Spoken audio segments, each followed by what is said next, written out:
فتطبيقا للتوجيهات الملكية السرية، أطلقنا ابتداء من سنة 2021 سلسلة من الإصلاحات الغامية إلى تعزيز تماسك المؤسسات وأنظمة الحماية الاجتماعية. ونظرا لأهمية دور رأس المال البشري في نجاح أي مشروع إصلاحي، فإننا نولي مكانة مهمة لتعزيز نظامنا الصحي وتحسين جودة نظام التعليم وتشجيع البحث العلمي والابتكار. إن المجتمع الذي يمكن مواطنيه من التحكم بزمام مستقبلهم وخاصة الشباب والنساء يمتلك مفتاح تحقيق النمو والإدماج الاقتصادي. وفي السياق ذاته فإن مسار التنمية يتعين عليه أن يكون ليس فقط دامجا بل كذلك مستداما وصديقا للبيئة. فإن المملكة المغربية تعد من بين الدول الرائدة في تطوير الطاقة المتجددة، حيث راهن صاحب جلالة الملك محمد السادس نصره الله على هذا القطاع منذ اعتلائه عرش أسلافه الميامين. واليوم نحن نطمح لمضاعفة الإنتاج في الطاقة الريحية والشمسية ل3 مرات، مع السعي لتكريس تموقع الغيط كفاعل رئيسي في قطاع الهيدروجين الأخضر، مما سيعزز سيادتنا الطاقية. إن الجفاف وندرة المياه وهي تداعيات مباشرة للاحتباس الحراري تشكل إحدى الأولويات الاستراتيجية الوطنية. ومن هذا المنطلق أطلقت المملكة مشاريع مبتكرة لتحلية مياه البحر بشراكة مع القطاع الخاص، كما يتم تنفيذ طرق سيارة للربط بين الأحواض المائية، وذلك لتزويد المناطق التي تعاني من نقص الماء انطلاقا من مناطق أخرى تتوفر فيها الموارد بكثرة. حضرت السيدة السادة إن تفاقم ظاهرة الاحتباس في الحرارة وموجات الأوبئة والصراعات الجيوسياسية وارتفاع تكاليف المعيشة على المستوى العالمي كلها رهانات متسمة بالتعقيد تظهر الدور الهام الذي يمكن أن يطلع به التعاون الدولي. ومن هذا المنظور فإن بنوك التنمية متعددة الأطراف مدعوة أكثر من أي وقت مضى إلى دعم ومواكبة البلدان النامية وفي التصدي للتحديات التي تواجه الاقتصاد العالمي والاستجابة لاحتياجاتها. بالتالي فإن هذا التأقلم يستدعي التحلي بمزيد من المرونة في تقديم المساعدات الموجهة للبلدان التي تواجه أنواعا مختلفة من الأزمات، سواء عبر الاستشارة والدعم المالي علاوة على الدعم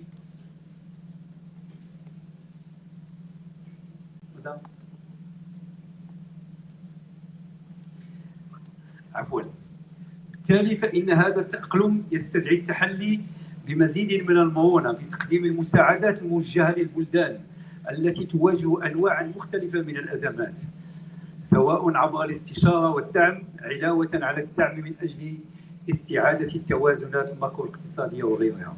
وفي هذا السياق فإن موافقة صندوق النقد الدولي على منح المغرب تمويلا بقيمة $1.3 لتعزيز مناعة بلادنا في مواجهة الكوارث المرتبطة بالمناخ، وذلك عبر صندوق المرونة والاستدامة، تعد مكسبا مهما. شكرا السيد المدير العام. حضرات السادة والسيدات، عالمنا بات أكثر هشاشة، يتطلب تضافر جهود الجميع للتغلب على مختلف الأزمات. ومن هذا المنطلق يوفر عقد الاجتماعات السنوية هنا في مراكش فرصة قيمة لإقامة روابط وتبادل الأفكار والتعاون لتحقيق الأهداف المشتركة. مرة أخرى فإننا في المملكة المغربية سعداء وفخورون باستضافتكم، وأغتنم هذه الفرصة لتجديد الشكر لأعضاء فريق العمل لصندوق النقد الدولي والبنك الدولي على مستوى مختلف هياكل المؤسستين على تعاونهم المتواصل بكفاءة ومهنية عالية. شكرا لكم.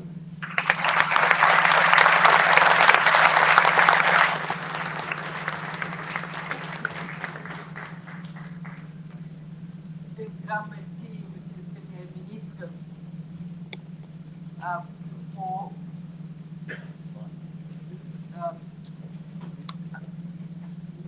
I'll switch to English. Let me first say this to everybody. Salam alaikum. Bonjour. Good morning. To all in the audience, it is really a good book. And I want to thank the Prime Minister for gracing us with a foreword for the book and for being here today. I am very grateful to the Moroccan authorities for your hospitality for our meetings.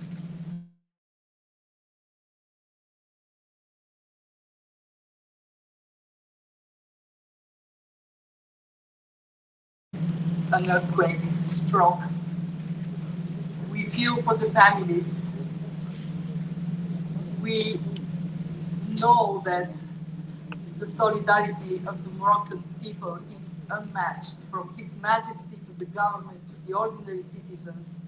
So much has been done to quickly bring the country up and forward.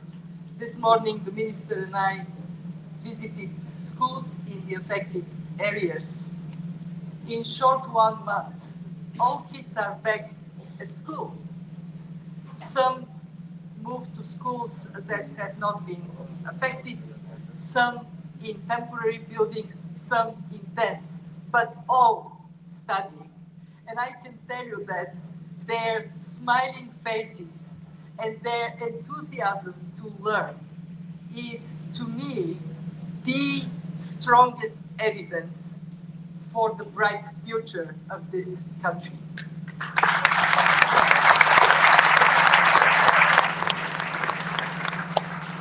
But I would do disservice to the authors if I don't tell you there is a lot of evidence in this book as well. I want to recognize that over the last decades, Morocco has undertaken wide-ranging reforms. And the result is obvious. We have a dynamic economy with a very strong export capacity, vibrant tourism sector, educated youth, and a drive to diversification at par with the ambitions to bring growth even higher. The per capita income in this short period of time since reform started has doubled, real per capita income. So we want to see what next, what have we learned, where we are heading. I want to recognize Minister Bermoussa, who is one of the authors of the book, and also the minister who will be on the panel later, and the Center for the New South, our partners, as well as our colleagues at the World Bank and my own team, for bringing something that is not only relevant for Morocco, it is relevant for any country that has the ambition to achieve sustainable, inclusive, dynamic development. I am extremely grateful to the governor and the minister for joining me here for a conversation that, knowing them, I would not have a lot of work to do to keep it going on.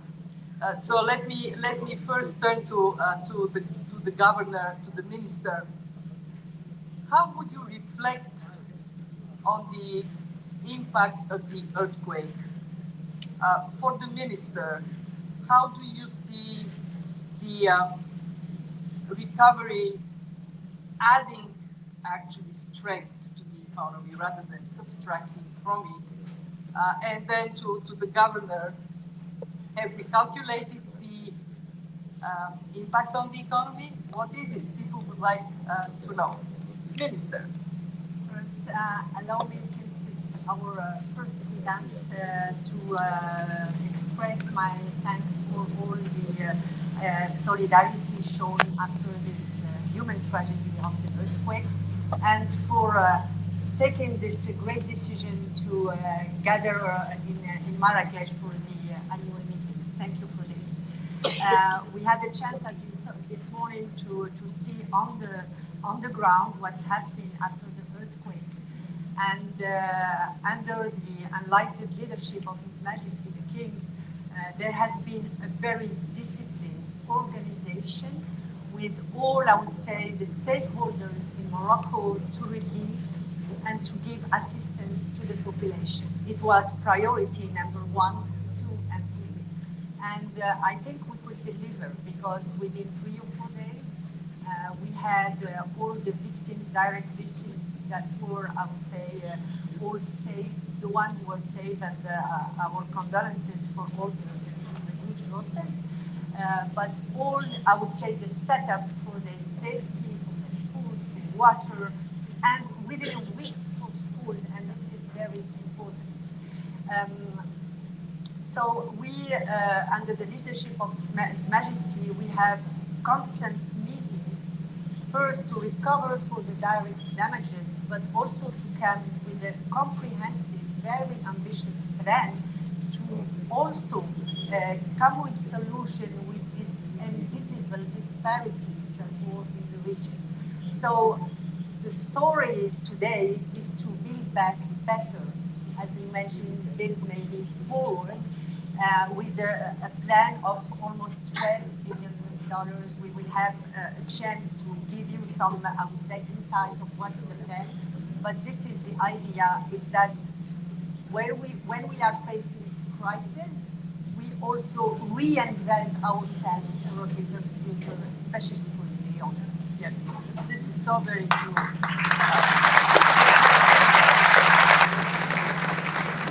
I saw only a glimpse of how the country is thinking of building forwards rather than just restoring what was there. For example, in the schools we visited, the communities around our rural communities, some are as far as 40 kilometers from the school, and children have to stay somewhere. Now the thinking is, let's build good conditions for children to have housing on campus. And so, especially for girls, for boys as well, but for girls, for their families to feel comfortable that they continue their studies. This is so, so important. The best memorial Morocco can build for those who lost their lives is to build better and to build for kids as priority. So congratulations for that. Do we have any sense of the cost of this earthquake, Monsieur le Gouverneur? Merci bien, Madame la Directrice générale. Bien sûr, très rapidement, nous avons suivi ce qu'a fait le gouvernement sous les orientations de Sa Majesté. Nous avons mis une cellule d'évaluation et évidemment, nous avons travaillé avec les premières données disponibles. Il y a les dégâts matériels, 60 000 logements partiellement, totalement détruits. Il y a 1000 écoles, plusieurs établissements scolaires. Il y a ce qui est immatériel, qui est les monuments. Et évidemment, il faut saluer la rapidité de réponse, mais aussi le phasage maîtrisé de ce qui a été fait. C'est-à-dire à la fois les aides qui ont été annoncées aux victimes, ensuite tout ce qui est relogement, ensuite tout ce qui est reconstruction, qu'on vient de l'indiquer chez le gouvernement dans son discours, mais dans l'optique que vous avez vous-même souligné, c'est-à-dire le désenclavement, les déficits sociaux et évidemment la reconstruction dans les 5 années à venir. Là aussi, nous avons essayé de voir, c'est une région qui est à la fois Marrakech touristique. Marrakech représente 22% de la valeur ajoutée du tourisme, qui a été peu affectée et la reprise a été très rapide. Et vous êtes pour quelque chose avec votre décision et votre rôle particulier pour le maintien de ces assemblées. Mais également en ce qui concerne le côté, bien sûr, agricole, la vie dans les montagnes, tout ça, nous les avons pris en compte. Nous avons fait un rapprochement avec ce qui s'est passé dans d'autres pays et dans d'autres séismes, mais évidemment, après coup, nous avons été en relation avec la propre cellule du Fonds monétaire international et nous avons suivi les évaluations faites par la Banque mondiale qu'elle vient de publier très rapidement. Il est difficile, bien sûr, de donner des chiffres précis sur les conséquences.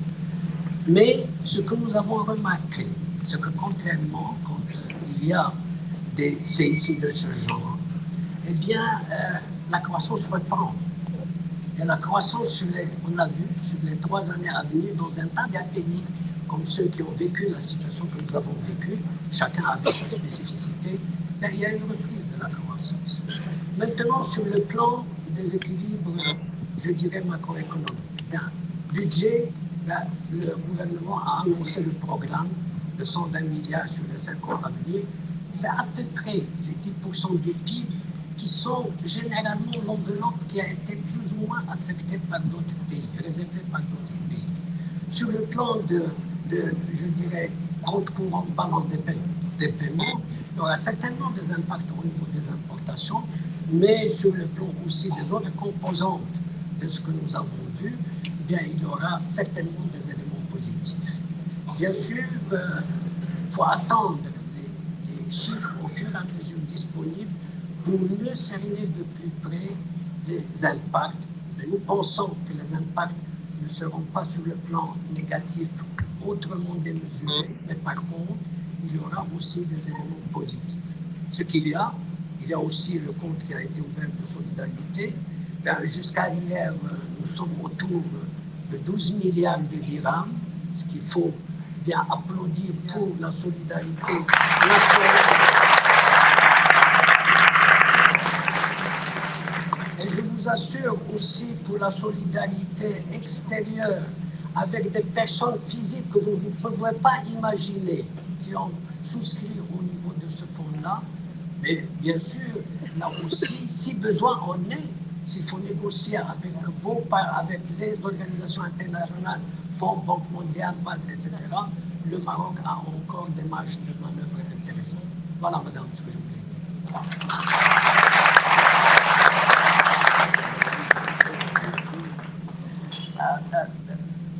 Mr. Governor, I very much agree that with good strategy and planning, the recovery can inject additional dynamism in the economy. And I also know that one of the reasons Morocco is handling the impact so well is because over the last decades, the foundation of strong institutions and strong policies has been built. You are one of those who built it, so maybe it would be interesting for the audience and certainly for me, what do you think were the most important steps Morocco has taken so it is in a sound position today?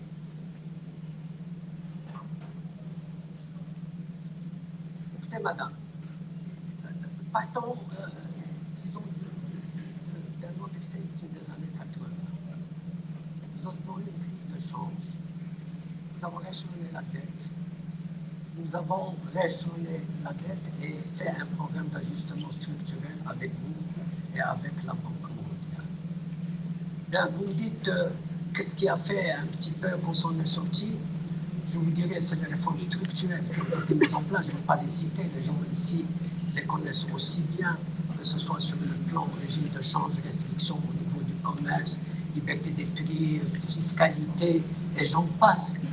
Mais ce que je retiens, c'est que 10 ans après, en 1993, janvier 1993, le Maroc a souscrit à l'article 8 du Fonds monétaire international au titre de la convertibilité des opérations courantes.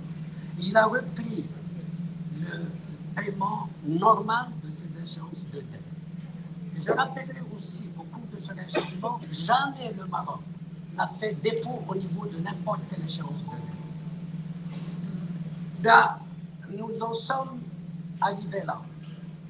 Et puis, sont venus, ça a permis au Maroc de lancer le pays vers une évolution conditions de croissance, est venu le nouveau règne. Et précisément, le nouveau règne a mis au centre de ses préoccupations l'humain. Et ça a été les réformes aussi dans ce sens-là. Et ce sont des réformes structurelles. Le chef du gouvernement en a parlé. Mais il faut, quand on les cite les unes à la suite des autres, c'est quelque chose d'invraisemblable. Bien, il y a eu d'abord, je dirais, la commission réconciliation et équité, qui a fait un peu le passif au niveau du passé. Il y a eu l'INDH, il y a eu surtout la réforme de l'éducation, la réforme de la justice, la réforme de la régionalisation, la revisite de la fiscalité. Et puis, donc, par conséquent, on a remis l'humain à ce niveau-là. Mais on n'a pas oublié aussi le développement économique. Dans le développement économique, il y a eu toutes les politiques d'infrastructure. Il y a eu la revisite de la fiscalité. Il y a eu aussi la chaîne des investissements. Il y a aussi le fait de passer avec le public-privé et passer le flambeau aussi au secteur privé. Tout ça a été fait. Et pas les changements de paradigme. D'ailleurs, le jeune gouvernement a parlé de l'éolien, de l'hydrogène vert. Bien, comment tout ça est arrivé, comment on a réussi?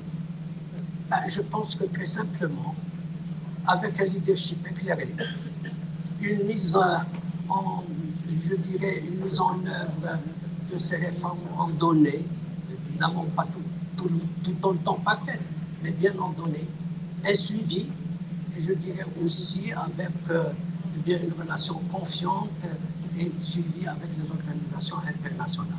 Et ça nous a permis de signer en 2012 la LPL avec vous, et ça nous a permis de signer la LCL en 2023. Nous réchauffons nos dettes entre 23 et nous pourrons tirer sur vous sans conditionnalité en 2023. Voilà ce que nous avons fait.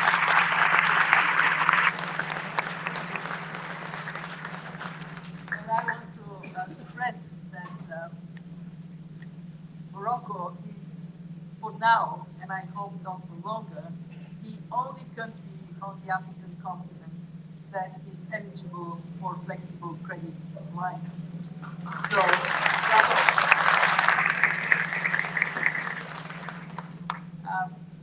Minister, you often talk about the new generation of reforms, the new development path for Morocco.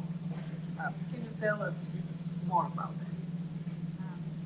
First, we are having this new, I would say, agenda of reform because we have strong fundamentalism. The choice number one is definitely the social state, because every human being, every Moroccan wants education, health, and jobs. So social state is very important for us through health, education, and social protection. Maybe just some numbers. In the social security, for more than 4 or 5 decades, we will have less than 8 million beneficiaries of the social security. In 2022, we finished the year with almost 22 million and something. Why? Because people before this, you would see going to the social security is some way of paying an additional tax. But today, they see the real benefit. They can go to the public hospital, to the private hospital, whether they have good or bad revenues and have effective public services. So it's not that they're happy to pay any tax or any fees, but at least we have a real commitment of the population to go from informal sector to the formal sector, because the offer of social protection is very true. And on education, and because we saw how it is a priority for us also in the management of this crisis, we have a very comprehensive strategy of rebuilding a stronger education. It's of course a long journey, and all the countries all over the world are struggling with this type of reform. But we are, I would say, responsible with having very clear KPIs. In the 4 coming years, what we want is to drop by 1/3 the dropout of the students. It's, I would say, we are committed, we are dedicated to this. We also want to double the the academic know-how of the student. And we want also that the number of students that benefits also from soft skills, from culture, that give them confidence, openness to the world, we double the figures from 25% to come to 50% in public schools. And in public school, we will guarantee that there will be a social equality in our country. To fund for this, we need growth. And we have also a strong agenda and portfolio of economic strategies. You know our strategies in industry, in agriculture, but we also need to have the competitiveness, good competitiveness ecosystem for our industries, from the renewable energies to the logistics, to good financial conditions and capital markets, which allows for rebound of our economy and attracting more foreign investors. And because I'm sitting with the managing director of IMF, we are very careful, Mrs. MD, about having strong macroeconomic fundamentals. We are using carefully the fiscal rules, and we are also reforming the fiscal laws to have clear, I would say, commitments to come back to strong fundamentals in our macroeconomic, because the idea is never let the crisis stop this dynamic of reform for a better future.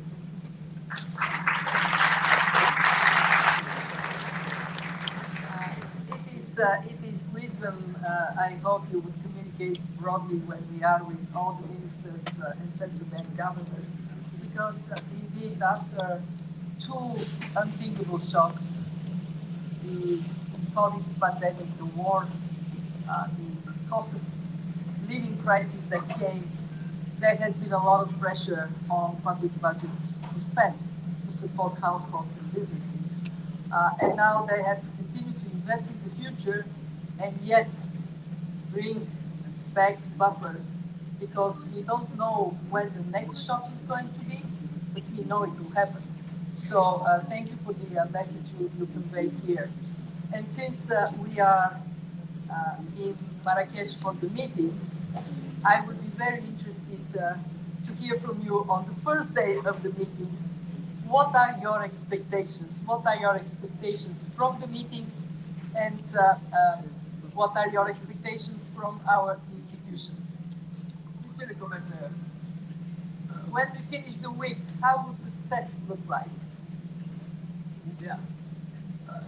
Peut-être vous m'en demandez trop, mais je vais essayer.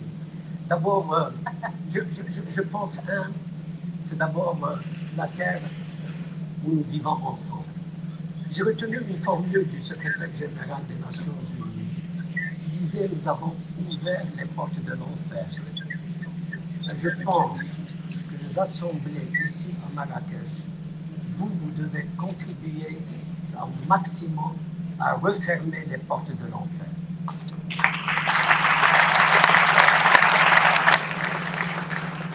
Et il faudrait que ce ne soit pas le problème de financement, qu'il soit un problème de difficulté pour fermer cette porte.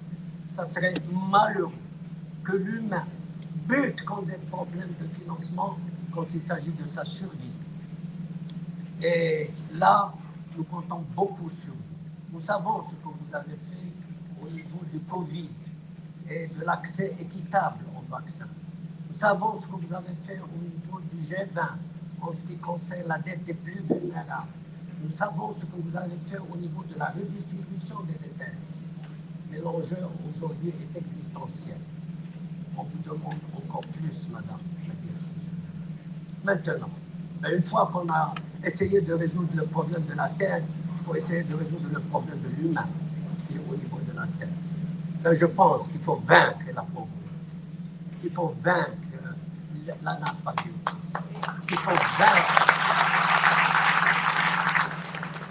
Il faut vaincre l'égoïsme des États, la montée de souverainisme, la montée de la fragmentation géopolitique qu'on voit s'accentuer de jour en jour. Ce que nous vous demandons, c'est que ce multilatéralisme qui a donné quelques résultats, bien sûr positifs, mais qui a laissé beaucoup de gens sur le bord du chemin, mais que ce multilatéralisme, avec, je dirais, la bonne volonté de tous, exige des gouvernements des politiques publiques plus valables, mais aussi une coopération internationale qui puisse redonner l'espoir et la confiance à nos pays, surtout dans les pays en voie de développement, surtout pour les jeunes dont on a beaucoup besoin. Voilà, madame, ce que je voulais dire.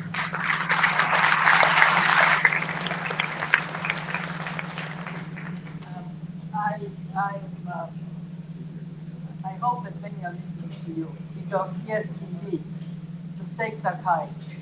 The room for error does not exist. It is about the future of humanity. If we miss to act together during this decade, the price our children, our grandchildren would pay is unbearable price. I always tell people,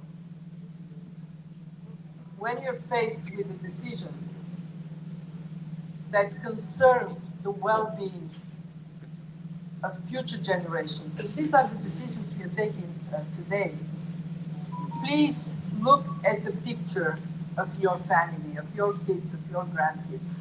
This is what I do. I look at the picture of my grandchildren, and then I know what is the right thing to do. This is a compass. Madam Minister. Well, I cannot agree more of what you both said about the annual meeting. I'm comfortable and quite sure that under your leadership and one of the president of the World Bank, you will bring together in I would say, a responsible conversation the financial world to come with new solutions and peaceful messages. I'm just seizing the occasion just to say that under the enlightened vision of His Majesty, we consider ourselves in Morocco as a honest broker for African continent. It's been 15 years that you haven't been back to Africa, so welcome back to Africa. But it is an important moment to maybe have a look to the needs for the specific needs for the continent. His Excellency, the governor, was saying that Morocco has never defaulted, and will never, inshallah, but many other countries in Africa didn't default either. But they are defaulting the future of their youth. They are defaulting making the proper infrastructure investment. So when we are having the conversation of how much financial resources are available, and we need to choose between food security, debt, climate finance, economic, I would say, investment, we need all of them. And this is our, I would say, pledge together, hopefully, to say that the emerging countries need all this, and the future of the growth of the world needs also the growth of Africa. Yes.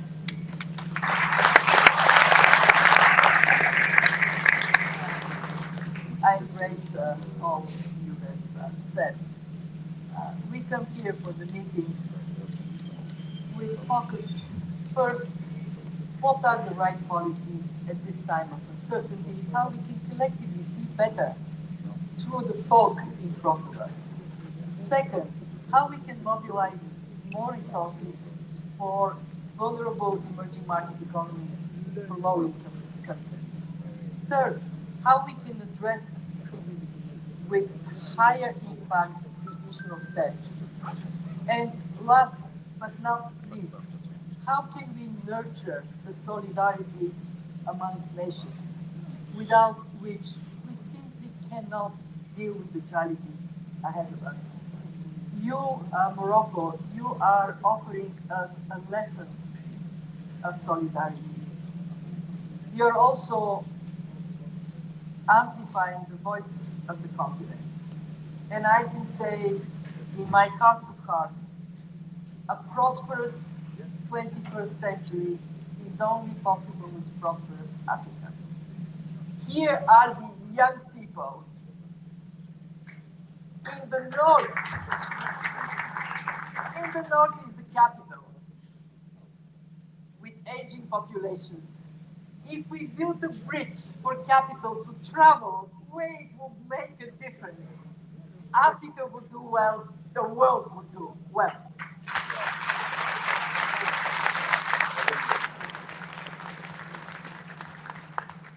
Merci. I want to ask the audience, how many of you traveled to Marrakech for these meetings? Raise your hand. Those who traveled to Marrakech.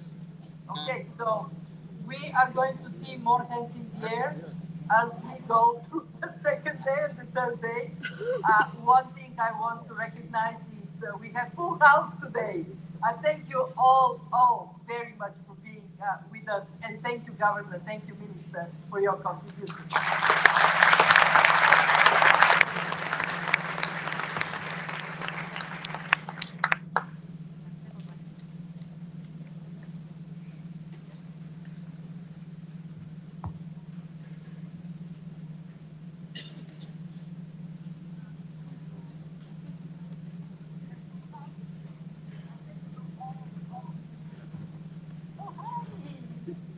So thanks everybody. Now we welcome the Mr. Fouzi Lekja. He's the delegate in charge of the budget.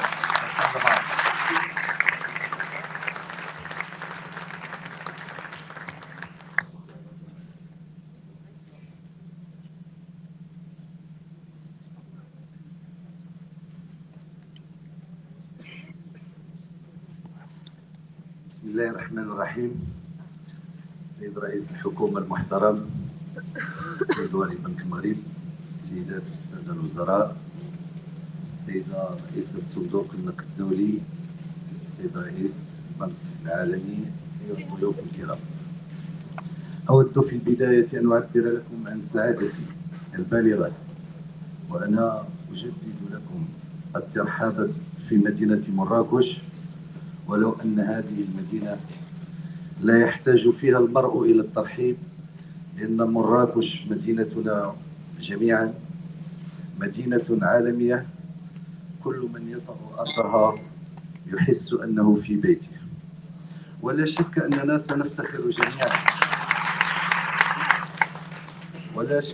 سنفتخر جميعا بما ستسفر عنه أشغالنا طوال هذا الأسبوع من قرارات ومن تقدم في مقاربة الإشكالات المطروحة، وسنتذكر ذلك في المستقبل مقرونا بكلمة مراكش تماما كما يتذكر التاريخ صفحات كتبتها مراكش قبل ما يناهز عن 10 قرون، وكان لها بالغ الأثر على مصير لا المغرب فقط بل على كل المحيط القريب والبعيد. ما يدفعني لتخصيص بعض اللحظات للحديث عن مراكش، لأن الموضوع الذي تم اقتراحه علي في هذه الجلسة، المغرب تاريخ مستمر من الإصلاحات، لديه علاقة وطيدة بالحضور التاريخي لمراكش كعنوان لتطور الدولة المغربية عبر القرون. كما أنه حينما أقول أن هناك تصور للدولة، أقصد طبعا أن هذا التصور ينبع من احتياجات اليوم، ولكن كذلك من إرث غني، لأن هناك جذورا تاريخية، هناك معطى مؤسسات عريق، هناك مسار تاريخي كان فيه المغرب ولا زال عنصرا حاضرا فاعلا ومتفاعلا، مؤثرا ومتأثرا، والمؤكد أنه ساهم بشكل وثيق في بناء مشترك لصفحات مشرقة حددت مسار الفضاء المتوسط الأورو أفريقي.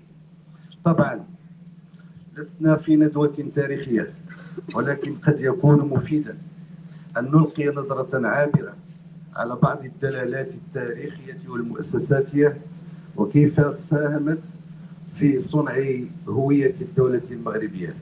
هي بمثابة الثوابت مقابل المتغيرات الظرفية التي عادة ما تكون موضوع إصلاحات. فمدينة مراكش أسسها يوسف بن تاشفين في منتصف الطريق بين الأندلس والصحراء، كانت بمثابة صلة وصل بين الفضاء الإيبيري والمتوسط والإفريقي. لذلك فحين نقول اليوم إن المغرب الحالي يعمل على أن يكون جسرا نحو إفريقيا، فلأنه سبق ولعب هذا الدور على مدى قرون في المبادلات التجارية والإنسانية عبر محطة مراكش.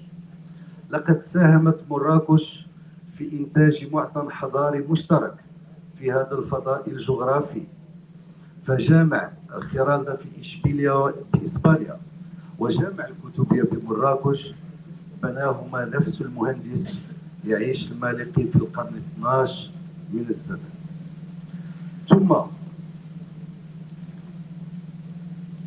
حينما توفي ابن رشد في مراكش تم نقل جثمانه ليدفن في قرطبة بالأندلس، وهذا لديه رمزية كبيرة جدا لأنه يعكس الإرث المشترك بين ضفتي البحر المتوسط وبين المغرب وشبه الجزيرة الإيبيرية.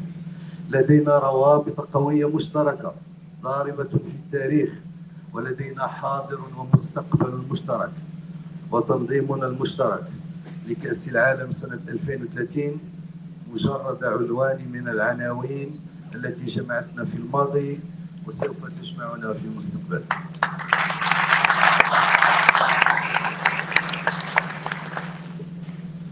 أيها السيدات والسادة،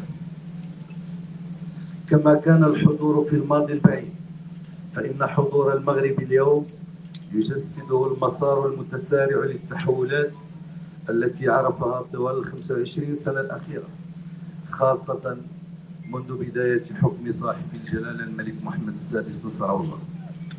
هذه التحولات تنبني على مشروع ملكي شامل يسعى لتحديث المملكة على مختلف الأصعدة، مشروع يستلهم الجذور ويستوعب العصر، يقوم على ثنائية التنمية الاقتصادية والاجتماعية على أرضية ديمقراطية، حيث إنه لا يمكن أن تتحقق الواحدة دون الأخرى.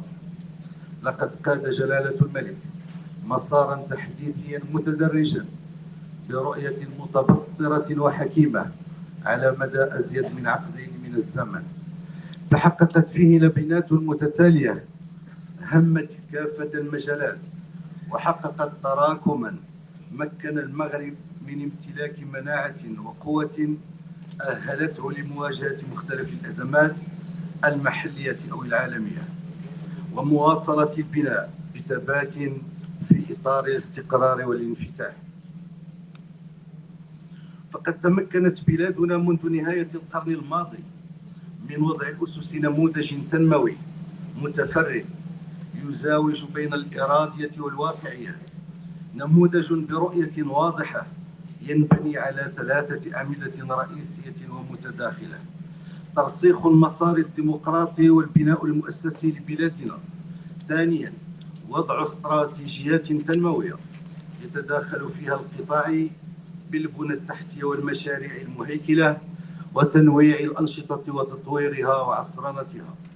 ثالثا، بناء الإنسان من خلال تصور للتنمية البشرية والمستدامة يتداخل فيها الاجتماعي بدعم الكفاءة والتأهيل والقدرة على المبادرة والإبداع وخلق الثروة. كل هذا جنبا إلى جنب مع ضمان الأمن الروحي والتفتح والانفتاح على العالم في تناغم مع مكونات الهوية الوطنية والشخصية المغربية الأصيلة ذات الروافد المتعددة والآفاق الواسعة. وفي إطار هذه الدينامية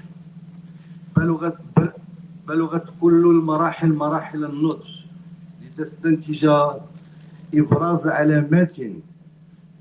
علامات تهم الميدان الاجتماعي. ومن أكبر هذه العلامات أو علامات هذه المرحلة الجديدة نهاية مفهوم معين للدور الاجتماعي للدولة وبداية مفهوم جديد في إطار صيرورة استراتيجية هي جزء من استقرار المنحى التطوري العام للبلاد. ولقد أبى صاحب الجلالة صانع هذه الاستراتيجية والحريص على تتبعها وإنجازها إلا أن يعلن انطلاق تجسيد هذه القفزة الكبرى من خلال إطلاق ورش اجتماعي ثوري يتمثل في تعميم الحماية الاجتماعية الشاملة لكافة المواطنين للمرة الأولى في تاريخ المغرب. حضرات السيدات والسادة، إن هذين المسارين المتوازيين للاقتصاد والاجتماعي ما كان لهما أن يبلغ الأهداف المسطرة لولا ارتكازهما على أرضية ديمقراطية ثابتة لا رجعة فيها. فعلى طول هذه المرحلة تم التركيز على دعائم التحول الديمقراطي ممثلة في طي صفحة إرث انتهاكات حقوق الإنسان عبر تجربة رائدة في إنصاف الضحايا عبر هيئة الإنصاف والمصالحة، والتي فتحت أجواء الثقة في العهد الجديد. المفهوم الجديد للسلطة الذي نجح في تحويل أجهزة السلطة إلى آلية حديثة للتدبير وتسيير التنمية. واليوم نحن نستعد لثاني تعديل لمدونة الأسرة قصد إحقاق المزيد من الحقوق للمرأة المغربية. وعلى مستوى دعم الاستقرار في زمن تشوبه الصراعات الإيديولوجية، عمل المغرب على سن سياسة روحية تهدف إلى تقويض منطلقات التطرف الديني والعنف المتولد عنه، فضلا عن مساهمته الرائدة في محاربة الإرهاب عبر خبرة مشهود بطابعها الطليعي في عبر العالم. إن كل هذه المستويات أبانت أن الاستراتيجية التي تم اعتمادها في إطار مشروع ملك يقوده جلالة الملك حفظه الله قد أتت أكلها، حتى تحقق انتقال فعلي للمغرب نحو الانخراط أكثر قوة وبراغماتية في النسيج العالمي. وعموما فالمغرب كما كان دائما فاعلا إيجابيا في منطقة حساسة من العالم، لديه ما يكفي من المقومات والمؤهلات للاستمرار في دور البناء، خاصة في الظرفية الصعبة التي أصبحت تعيشها منطقة الصحراء والساحل وانعكاساتها الخطيرة على ضفتي البحر المتوسط. وأختم كلمتي هذه بالشكر والامتنان لكل من الصندوق النقد الدولي والبنك العالمي ولمختلف شركائنا الماليين الذين رافقونا طوال هذه المسيرة بالدعم والمساندة. شكرا على إصراركم.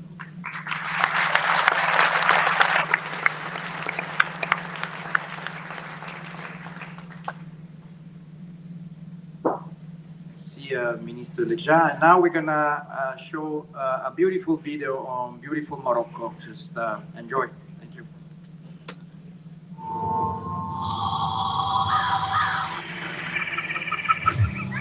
Welcome to Morocco, a land that is blessed by nature, a nation with a rich ethnic and cultural heritage, at the crossroads of three great civilizations, steeped in the radiance of Islam, so close to Europe, but also an African nation bearing the voice of its continent.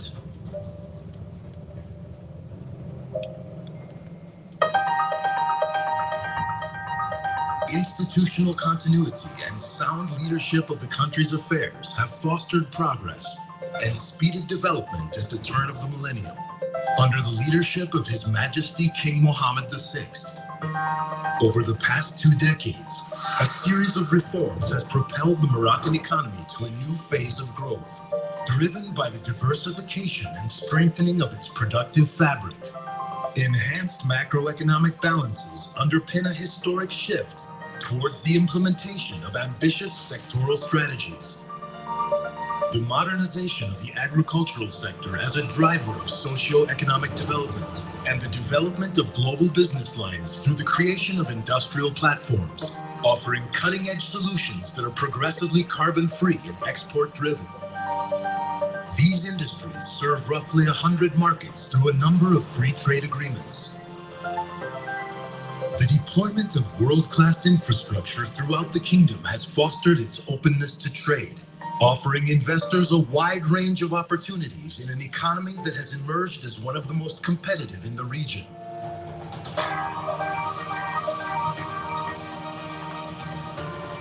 Through its proactive macroeconomic policies, Morocco has demonstrated remarkable resilience in coping with the crises that plague the global economy. Morocco can also rely on the continued support of its international financial partners as a result of far-reaching reforms that have consolidated the country's budgetary leeway. These reforms go hand in hand with the consolidation of the rule of law and institutions. As head of state and commander of the faithful, and guarantor of the country's independence and territorial integrity, His Majesty the King has been driving the country's momentum for reform for over 2 decades. As a constitutional, democratic, parliamentary, and social monarchy, the kingdom is continuously pursuing the process of strengthening the institutions of a modern state, underpinned by the principles of participation, pluralism, and good governance.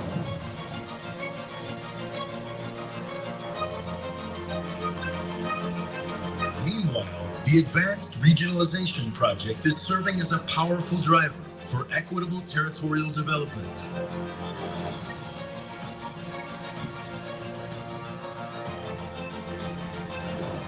It is on the basis of a renewed social pact that Morocco looks to the future at the start of the 21st century. The reform of the family code and the status of women is at the heart of the challenges of modernizing society. This project, which has made significant progress over the past 20 years, is currently undergoing a new generation of reforms. Women's participation in the workforce, their emancipation, and their active involvement in all sectors of society are major objectives in line with the unreserved equality enshrined in the Constitution. As economic development cannot be achieved without equity, social justice has been at the forefront of the country's strategy since the launch of the National Initiative for Human Development. With its emphasis on practical measures to combat poverty and exclusion, the INDH program enhances the dignity of the most vulnerable citizens and fosters their contribution to the common good. In line with this vision, the royal impetus aims to promote an innovative and participatory approach, mobilizing all public and private players, civil society, and citizens for a renewed approach to development. Unlocking potential, correcting economic and social distortions, and promoting inclusion for all. This is the challenge we face in driving forward the path towards progress. The COVID-19 crisis underscored the importance of responsible management, positioning Morocco as a role model for its ability to protect its population through effective consensual measures. The crisis also accelerated the country's social protection program, now a national priority. Another key priority is the upgrading of the health and education sectors. On the one hand, to strengthen healthcare coverage throughout the country, and on the other hand, to pursue the modernization of the education system to achieve greater equity and more effective tracking of performance, and thus prepare for the skills required in the future. The experience of a Morocco that looks beyond models and builds on its strengths is the cornerstone of the ongoing cooperation with its neighbors. Through its investment in strengthening South-South cooperation, Morocco has made African integration an absolute priority in favor of a strong, united Africa. It advocates a multi-dimensional model of cooperation aimed at strengthening economic relations with its partners while forging solid institutional, cultural, and human ties. In an uncertain and volatile world, Morocco is charting a course of stability through active diplomacy, affirming the kingdom's position on the continental and global scenes. With its rich tradition of mediation, Morocco promotes development and global stability with the utmost respect of sovereignty of states and territorial integrity. was during the recent World Cup in Qatar that Morocco's national colors shined most brightly in the eyes of the world, worn by a team that exemplified the values of courage, resilience, family respect, and solidarity that are the hallmarks of each and every Moroccan. But it was also in the face of hardship and mourning that the ability to mobilize efforts and the strength of the Moroccan nation proved their worth through a massive mobilization of the country that earned international admiration.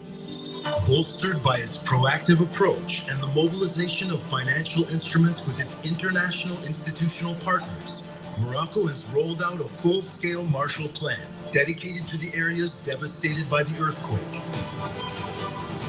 It is this united Morocco, sovereign and open to the world, proud of its heritage and committed to the future, which is today welcoming the world of finance to Marrakech.